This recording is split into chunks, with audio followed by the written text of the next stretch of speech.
Bienvenue dans cette nouvelle plongée analytique et détaillée. Bonjour à tous. Aujourd'hui, notre mission, c'est de démystifier un sujet qui semble souvent vraiment réservé au génie des mathématiques, Complètement. mais qui en fait régit tout notre quotidien. Je veux parler de la physique quantique. Un vaste programme. Et c'est clair. L'objectif, c'est de fournir une sorte de raccourci pour devenir un véritable initié sur le sujet, sans surcharge d'informations. C'est ça l'idée. Et pour ça, on s'appuie sur des extraits d'un livre génial qui s'appelle Schrödinger à la plage, la physique quantique dans un transat. C'est écrit par Charles-Antoine. Un excellent choix de source en passant. Bah oui, parce que ce qui est fou, c'est que la physique quantique, c'est pas juste une théorie abstraite sur un tableau noir. C'est littéralement la technologie derrière nos smartphones ou les IRM dans les hôpitaux. Et même la migration des oiseaux, si on va par là. Exactement. Et je suis vraiment ravi de t'avoir avec moi aujourd'hui pour décortiquer tout ça. Merci. L'idée de notre exploration aujourd'hui, ça va être de relier les points entre des concepts qui ont l'air totalement absurdes au premier abord. Genre des chats à la fois morts et vivants. Voilà, par exemple. Et de relier ça à la structure même de notre réalité. On va poser les choses calmement. Bon, on va décortiquer tout ça.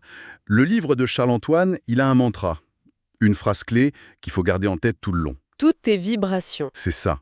En physique quantique, tout est vibration. Et ça nous amène direct au gros problème de la lumière. Elle a un double visage. Le fameux débat onde ou corpuscule. Ouais, l'auteur utilise une super analogie pour expliquer l'effet photoélectrique. C'est la découverte qui a valu le prix Nobel à Einstein d'ailleurs. Tout à fait. Imaginons un œuf posé dehors.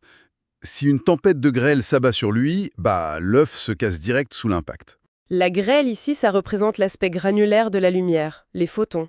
Ça prouve que c'est la longueur d'onde de la lumière, sa fréquence, et pas du tout son intensité qui détermine si on peut arracher des électrons à un métal. Ce qui est fascinant ici, c'est pourquoi ça a complètement bouleversé la physique classique de l'époque. Ah oui, ça fait un choc. Avant, on pensait que si on éclairait un métal très longtemps, avec une lumière rouge très forte, l'énergie allait s'accumuler et paf, un électron allait sauter. Alors que non, pas du tout.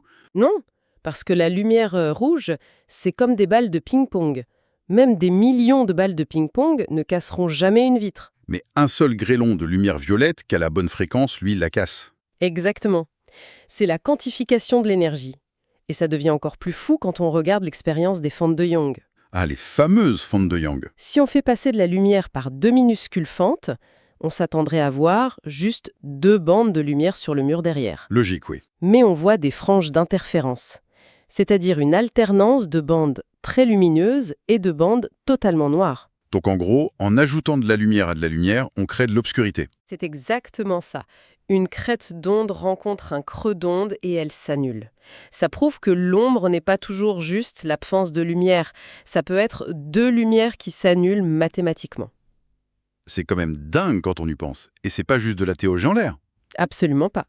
Sans cette compréhension précise de l'effet photoélectrique, on n'aurait rien de notre technologie moderne. Pas de panneaux solaires. Pas de panneaux solaires, pas de capteurs pour les appareils photonumériques. Et on n'aurait pas non plus les rétines bioniques qu'on développe aujourd'hui pour rendre la vue. Donc on utilise vraiment cette bizarrerie tous les jours. Bon, ça c'est pour la lumière. Mais le livre aborde aussi la matière. Et là, ça donne le vertige. Le vertige mathématique, oui. C'est le moment où Werner Heisenberg entre en scène. L'histoire est géniale d'ailleurs. Le gars a genre 23 ans. Il s'isole sur l'île d'Helgoland en mer du Nord. Pour soigner un rhume des foins assez sévère d'ailleurs. C'est ça. Au milieu de nulle part, sans pollen. Et là, il développe une théorie basée sur des tableaux infinis de nombres. Les matrices. Voilà, et ça a plongé tous les scientifiques de l'époque dans une angoisse totale. Parce que c'était une abstraction discontinue. Dans ces matrices, A multiplié par B ne donne pas le même résultat que B multiplié par A. C'est la non-commutativité. Ça cassait complètement leur vision d'un monde fluide et continu. Si l'on relie cela à la vision globale, c'est là qu'un Français intervient, Louis de Broglie. Un prince en plus, je crois. Oui, il a postulé un truc révolutionnaire. Si la lumière peut être de la matière, alors toute matière, même humaine, possède une onde. C'est fou de se dire qu'on a tous une longueur d'onde. Et c'est Erwin Schrödinger qui a cherché à formuler l'équation pour décrire ces fameuses ondes. La célébrissime équation de Schrödinger. Mais il faut faire très attention ici. L'onde de Schrödinger, ce n'est pas une vague physique qui ondule dans notre espace en 3 dimensions. C'est pas comme une vague sur l'océan. Pas du tout. C'est une onde de probabilité. Elle vit dans un espace mathématique complexe, abstrait. Elle nous dit pas où est la particule, elle nous informe sur ce qui pourrait être. Le catalogue des probabilités, en gros. D'ailleurs, j'adore l'anecdote sur comment il a trouvé cette équation. Ah oui, le fameux séjour en Suisse. Fin 1925, il part en vacances dans un chalet à Arosa. Et il n'était pas seul. Il y avait une maîtresse dont on ne connaît toujours pas l'identité. Le mystère reste entier. Et ses proches ont dit que c'est cet élan érotique, cette passion amoureuse, qui lui a donné l'inspiration pour formuler l'équation. C'est une belle histoire. Une équation née de la passion qui a littéralement changé la face du monde. Et c'est ici que ça devient vraiment intéressant. Parce que cette équation, elle amène le problème de l'observation. Le fameux problème de la mesure. Dans notre monde normal, si je regarde une pomme sur une table, je change rien à la pomme. Elle reste une pomme. Mais dans le monde quantique, mesurer, c'est perturber. L'acte de mesurer force une particule à choisir un état au hasard. C'est ce qu'on appelle l'effondrement de la fonction d'onde. Par exemple, le simple fait de lire ce livre, des photons rebondissent sur la page pour aller dans notre œil. À l'échelle d'un atome, ce mini-choc modifie sa vitesse irrémédiablement. Tel le principe d'indétermination de Heisenberg. On ne peut pas connaître à la fois la position et la vitesse exacte d'une particule. Mais du coup, la question que tout le monde se pose, si tout est fait d'atomes quantiques flous, pourquoi la table devant moi est super solide et ne disparaît pas je sais pas quoi? C'est là qu'intervient le concept de décohérence. Charles-Antoine l'explique très bien dans le livre. Avec l'analogie du sable? Oui, imaginez qu'on jette un seul grain de sable dans une mare d'eau très calme. Ça fait des belles petites ondes bien régulières. Exactement. Ça, c'est notre particule quantique isolée.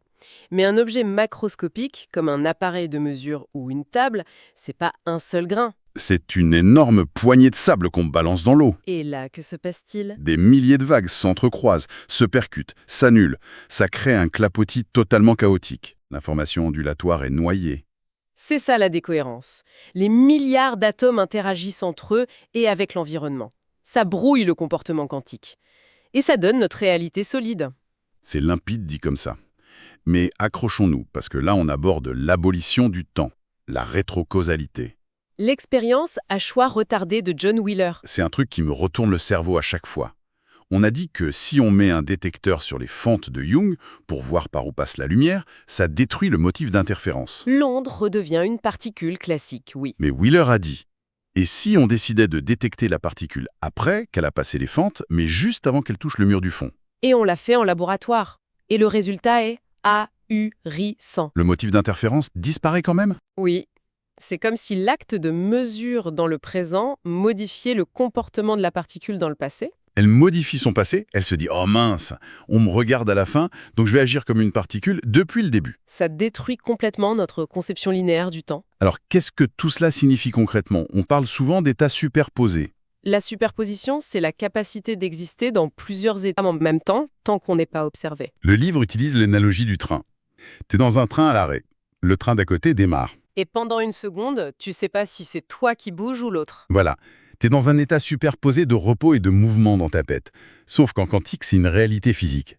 Et pas qu'avec des atomes invisibles. Tu fais référence à l'expérience de 2010 ? Oui, avec Aaron O'Connell, ces chercheurs ont réussi à placer une petite barre de métal visible à l'œil nu dans un état simultané de repos et de mouvement. La barre vibrait et restait parfaitement immobile en même temps. C'est l'acte de mesure qui vient transformer ces « et » en « ou ». Elle vibre et elle est immobile. Je la regarde, elle vibre ou elle est immobile.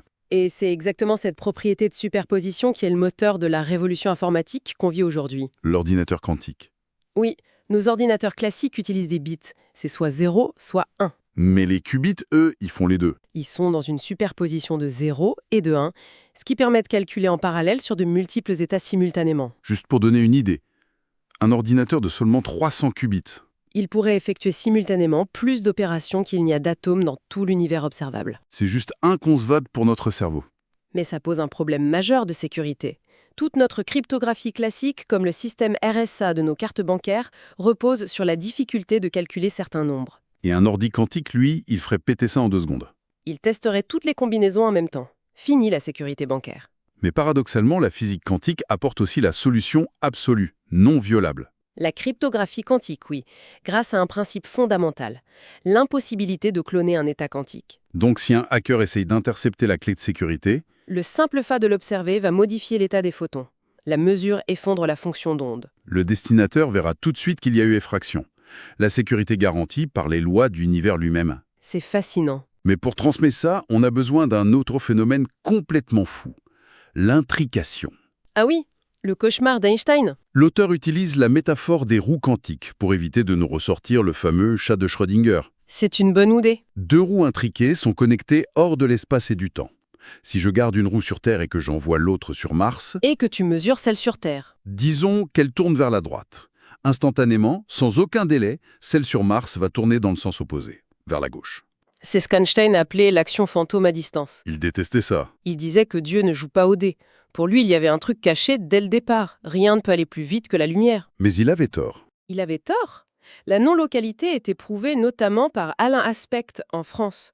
Les 2 particules intriguées ne forment qu'un seul système, quelle que soit la distance. C'est utilisé couramment aujourd'hui dans les labos. Quel voyage intellectuel quand même. C'est vertigineux de penser à tout ça. On est parti de la lumière qui tape comme de la grêle. On a vu des équations nées d'une passion suisse, le temps aboli, et des ordis capables de surpasser l'univers. Et il faut rappeler à quiconque écoute que ces connaissances ne sont pas de la simple philosophie de comptoir. Non, c'est sûr. C'est la base absolue de notre ère numérique. Les clés USB, les puces électroniques, les futurs réseaux ultra sécurisés. Et même la nature l'utilise. La biologie quantique. La façon dont les plantes font la photosynthèse dépend de la superposition quantique pour trouver le chemin d'énergie optimal. Donc le vivant exploite ces failles de la physique. Ce qui soulève une question importante pour terminer notre analyse d'aujourd'hui. Je sens que ça va aller loin. Le livre mentionne brièvement que la biologie quantique s'intéresse désormais à la conscience humaine. Ok. Si on résume, le simple fait qu'un appareil observe une particule modifie le passé et effondre une infinité de probabilités en une seule réalité tangible.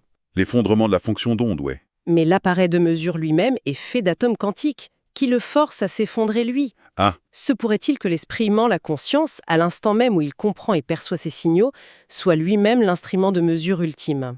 Waouh. Et si notre conscience était le véritable moteur qui fait s'effondrer la fonction d'onde de l'univers tout entier, à chaque seconde de notre existence, pour créer la réalité? C'est une réflexion absolument vertigineuse. Et je pense que c'est le point parfait pour prolonger l'exploration intellectuelle de chacun bien au-delà de cette discussion. Je laisse nos auditeurs méditer là-dessus. Merci à toi pour cet éclairage fascinant. Et on se retrouve très vite pour un prochain décryptage.